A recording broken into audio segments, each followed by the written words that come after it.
Bible में नीति वचन 18 वचन 21 में దేవాని సన్నిధిలో సంపూర్ణ సంతోషం. అవును ప్రభువా, పరమును వీడి ఈ లోకానికి వచ్చిన దేవా, మా పాపములను తొలగించి మాకు విలువనిచ్చిన దేవా, నీకే వందనాలు. నీ రక్తముతో మమ్మల్ని కడిగినందుకై వందనాలయ్యా. నీకే కృతజ్ఞతాస్తుతులు చెల్లిస్తున్నాం ప్రభువా.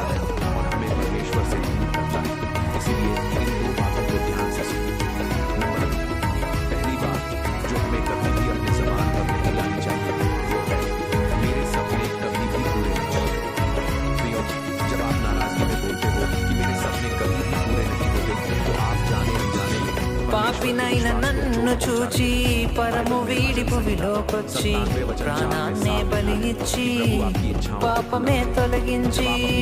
పాపినైన నన్ను చూచి పరము వీడి భూమిలోకొచ్చి ప్రాణాన్నే బలి ఇచ్చి పాపమే తొలగించి తన నామము గణపర